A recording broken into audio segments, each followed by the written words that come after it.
بریقەی ئەم کانزایە بۆتە تەڵەیەکی ئابووری گەورە. لێرە چیتر قسە لەسەر کڕین و فرۆشتن نییە، بەڵکو لەسەر مایە پوچبوونی خێرایە. لە کاتێکدا بەهای زێڕ و زیو لە ماوەی یەک هەفتەدا لە بۆرسەی جیهانی دابەزینی گەورەی بەخۆیەوە بینیوە، هەرچی بازاڕی ناوخۆی هەرێمی کوردستانە چیرۆکەکە لەوەش مەترسیدارترە و کڕیارەکان خۆیان باسی دەکەن. خێوە داماوی خۆم خستم ئیشۆکە ئیشی من نەبوو، ئیشی من نەبوو، چاولێکەری بۆ وێوام لێ ئێستا پەشیمان هەر زۆریش هەتا ماوم جارێکە نامۆ بێرا بەس بچێتەوە مای خۆی.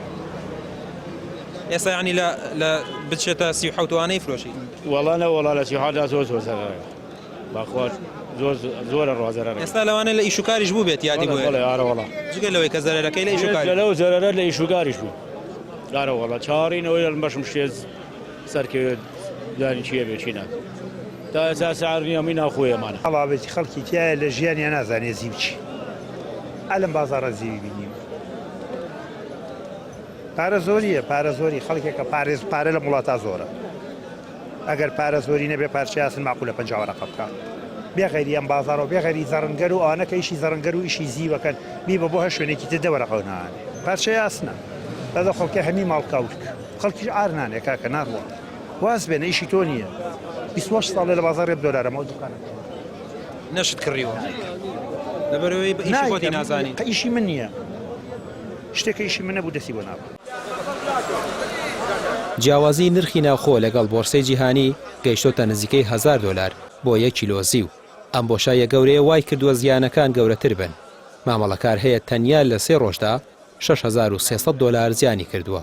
داوا لە خەڵکی یەکەم نەیفرۆشن باشترەکە ئەوەی بازاڕی سلێمانی کەوای لێ کردووە چی وای لێ وڵاتە جیاوازیە بێ 11 وەرەقە جیاوازی بێ لەگەڵ کۆمەڵە توجارن ئەمانە چەند کەسێکیان هەیە بەرێدەنەوە بازارە بەهێن دەسەگرن بەسەر بازارەکە بازار قۆرخەکەن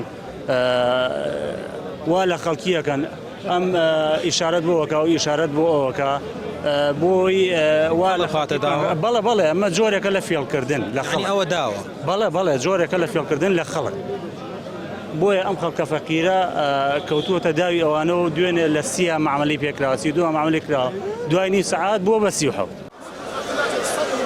زیانی جیهانی ئەم کانزایە بەهۆی دابەزینی بۆرسەکەیەوە بە $15 میلیارد دەخەمڵێنرێت. لە ناخۆشدا بازرگانانی سێبەر مەڵاسیان بۆ تاکی بێزانیاری داناوە تا لەم کێژاوەی نێوان ئەمریکا و سین و رووسیا دوایین پاشەکەوتی خەڵک بۆ گیرفانی خۆیان بگوازنەوە. ئەم جەنجاڵی دەیبینن کۆتاییەکەی تەنیا سوتانی سەرمایەیە لە نێوان یاریەکی نێودەوڵەتی و چاوچنۆکێکی ناوخۆییدا. قوربانیانیش تەنیا کەسانی بێ ئاگان کە بە نەشارەزایی هاتوونەتە نێو ئەم سەرکێشیە پڕ لە مەترسیەوە. ڕامیار عوسمان کەناڵی پێیان سلێمانی.